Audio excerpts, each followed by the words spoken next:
అనుదినమన్న శ్రోతలకు మన ప్రభువును రక్షకుడై ఉన్న యేసుక్రీస్తు యొక్క సరిసాటి లేని మహా గొప్ప పరిశుద్ధమైన నామం నందు శుభములు. నేడు 2026 సంవత్సరము ఏప్రిల్ మాసము 23వ తారీఖు గురువారం నాటి ధ్యానాంశము కావలి కాయు ప్రభు.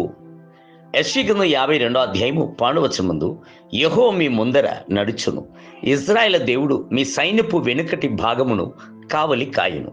ఎంతటి చక్కటి వాగ్దానమును ప్రభు మనకు నేడు ఇచ్చుచున్నాడు. ఆయన మనలను కావలి కాయు ప్రభు. పక్షిరాజు తన రెక్కలను చాపి ఎగురుచు వచ్చి తన పిల్లలను కాయునట్లుగా ఆయన మిమ్ములను కాయును. కోడి తన పిల్లలను తన రెక్కలతో కప్పి తన ఈకలతో కాయినట్లుగా ఆయన మిమ్ములను కాయును. ఎర్ర సముద్రం యొక్క తీరమున ఇజ్రాయేల్ ప్రజలను ప్రభు ఎలాగున కాచి కాపాడేను అను సంగతిని కొద్దిగా ఆలోచించి చూడుడి. ముందు హోరెత్తును లేచుచున్న అలలు గల గొప్ప ఎర్ర సముద్రము, వెనుక క్రూరమైన వేటకుక్కల వంటి అగిప్తు లేక సైన్యము, తప్పించుకుంటూ త్రోవ ఏమీ లేక అన్ని వైపులను ఇరికించబడ్డ ఒక పరిస్థితి. అప్పుడే ప్రభు మోషేను చూచి ఆయన చేతిలో ఉన్న కర్రను ఎర్ర సముద్రము తట్టున చాపునట్లుగా చెప్పాను. ఎంతటి ఆశ్చర్యము! ఆ ఎర్ర సముద్రము రెండుగా చీలి త్రోవను ఇచ్చెను.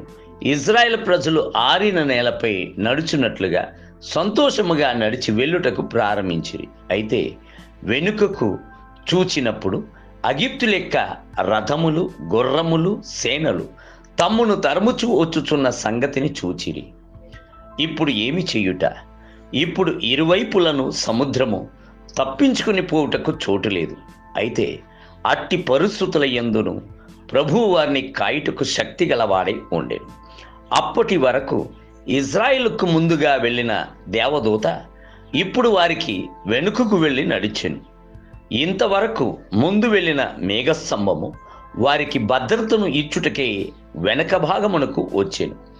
ఇది ఇజ్రాయేల్ ప్రజలకు రాత్రిని పగులుగా మార్చెను. అయితే ఫరో యొక్క సైన్యమునకు అంధకారమును కమ్మించెను.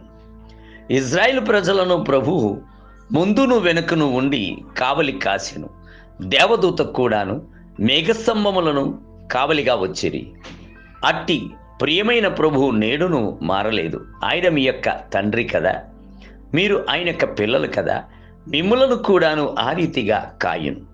ఎంతటి దుష్టులైన మనుషులు మీకు విరోధముగా లేచినను కలవరపడకుడి.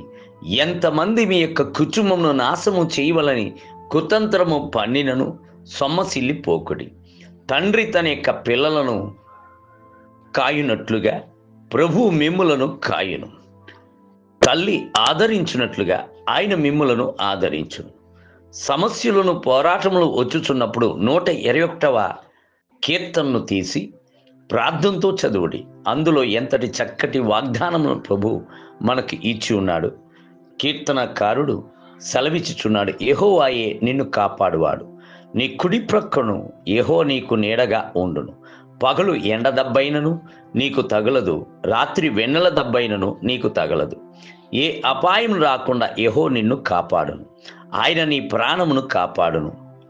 121 కీర్తన 5 మొదలుకొని 7 వచనం. దేవుని బిడ్డలారా, ఇట్టి వాగ్దానములను విశ్వాసముతో స్వతంత్రించుకోండి.